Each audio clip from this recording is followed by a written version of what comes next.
U.S. and its allies to trip into more blunders, and that means creating non-stop, perpetual war in the Middle East.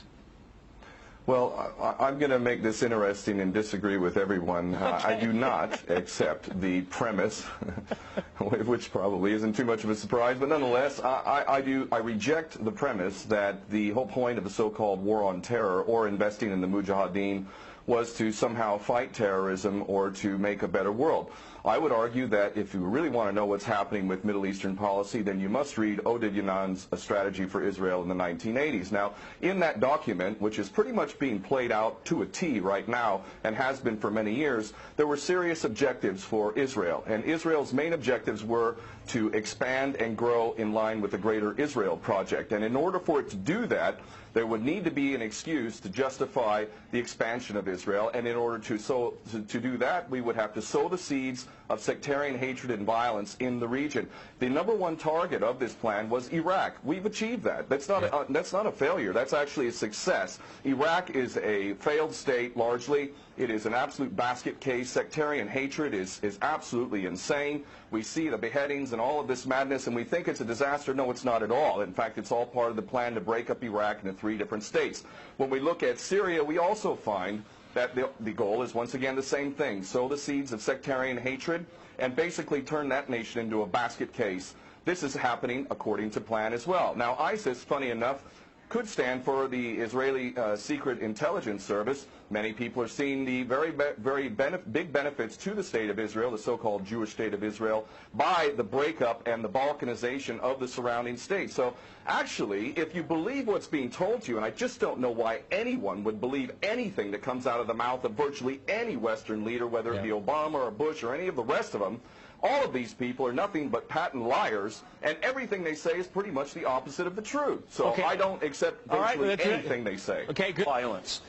Barack Obama did not bite at the opportunity to get involved in Syria a year ago. In fact, at the time when he was ready to start bombing Assad, just about 13 months ago, and we he have backed off as soon as the first excuse came to mind. We've been supporting ISIS. There is absolute continuity between the policies of Iraq and breaking it up and breaking up Syria as well. It is beyond naive to suggest that the U.S. doesn't have its fingerprints all over ISIS. In fact, tell me this: why has ISIS never once, or al-Nusra Front or al-Qaeda, not once have they attacked Israel? In fact, ISIS militants are getting medical attention in the Golan Heights and in Israel itself. What does that tell you? There is absolute continuity, but the actual policy, just like the Project for a New American Century laid out very clearly, that a, quote, new Pearl Harbor would be necessary to achieve this goal of full spectrum dominance. You could never tell the American people, or the world for that matter, we're going to fight wars of aggression where we're going to have to invade and occupy, we're going to have to spend hundreds of billions, if not trillions of dollars to achieve the goal of full spectrum dominance, which is to control, absolute control over air, land, sea, and space, and cyberspace. The American people never would have bought it, so you can't tell them that. You have to tell them a bunch of lies. And we see this over and over again. What you have to do, Ken, if I can go... It would absolutely no question that there must always be a boogeyman. In fact, you're sitting in Russia now.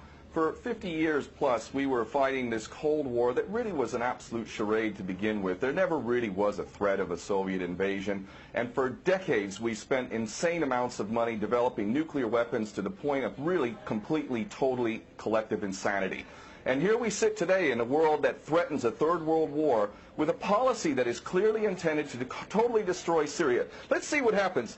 If we take Bashar al-Assad out of the equation in Syria, does anybody with half a brain not understand that that vacuum that's going to be created is going to be a vacuum filled by the most powerful interests there? And who is that right now? Well, that would be our best friends and allies, these little Frankenstein monsters that we create, whether it's al-Qaeda or al-Nusra Front or the latest ISIS monster that we've created. Those are the ones that are going to fill that vacuum, and that fits perfectly in line with Oded Yanan's A Strategy for Israel in the 1980s. And if these other two gentlemen haven't read that document, I seriously suggest you do. Another thing that's really worthy of pointing out is the so-called Islamic State is anything but Islamic. And yes, there is a war on Islam. Islam is very understood by many Muslims around the world to be absolutely 100% forbidden for you to forcibly convert somebody to Islam or kill them.